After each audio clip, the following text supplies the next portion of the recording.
तर पाकिस्तानला धडा शिकवण्यासाठी आता मोदी सरकार ॲक्शन मोडवर आलंय। मोदींनी तिन्ही दलांच्या प्रमुखांची बैठक घेतली। या बैठकीत नेमकी काय चर्चा झाली, पाकिस्तानला धडा शिकवण्यासाठी नेमकी काय रणनीती आखली गेली आहे, आपण पाहूयात या रिपोर्टमधून।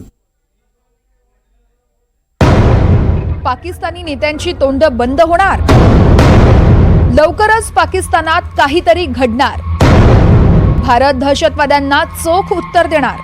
उन आतंकियों को और इस हमले की साजिश रचने वालों को उनकी कल्पना से भी बड़ी सजा मिलेगी, सजा मिलकर के रहेगी। दिल्लीत पंतप्रधान नरेंद्र मोदींच्या निवासस्थानी हालचालींना वेग आलाय। मोदींनी तिन्ही दलांच्या प्रमुखांना भेटीसाठी बोलावलंय। या बैठकीत पाकिस्तानला चोख प्रत्युत्तर देण्यासाठी तयारी केली जात असल्याची माहिती आहे। या बैठकीला तिन्ही दलाचे प्रमुख संरक्षण मंत्री राजनाथ सिंग, परराष्ट्र मंत्री एस जयशंकर, राष्ट्रीय सुरक्षा सल्लागार अजित डोवाल आणि सीडीएस जनरल अनिल चौहान उपस्थित होते। पहलगाम मधील दहशतवादी हल्ल्यानंतर भारत पाकिस्तान तणाव चांगलाच वाढलाय।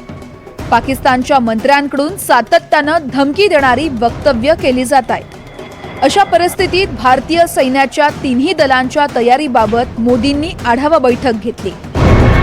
या बैठकीत पंतप्रधान मोदींनी लष्कर प्रमुखांना कारवाईसाठी पूर्णपणे सूट दिली आहे। भारतीय लष्कराला कारवाईचे पूर्ण अधिकार असतील। कारवाई कधी, कुठे आणि कशी करायची याचा निर्णय सेना घेईल।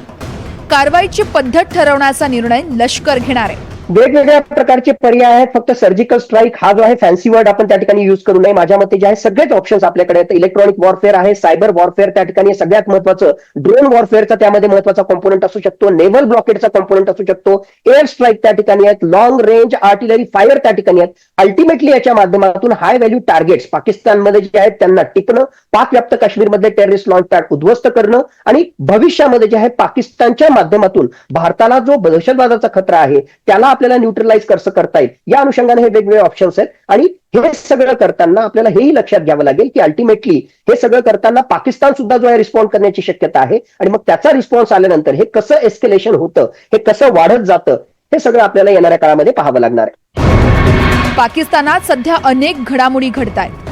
पाकिस्तानात 3 दिवसांसाठी हवाई क्षेत्रावर देखील बंदी घालण्यात आली आहे।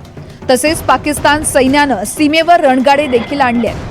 पाकिस्तानात सुरू असलेल्या या हालचालींकडे भारतीय सैन्याचं अतिशय बारकाईनं लक्ष आहे। भारतीय सैन्याकडूनही सीमेवर चोख तयारी करण्यात आली आहे। Bureau report, NDTV Marathi.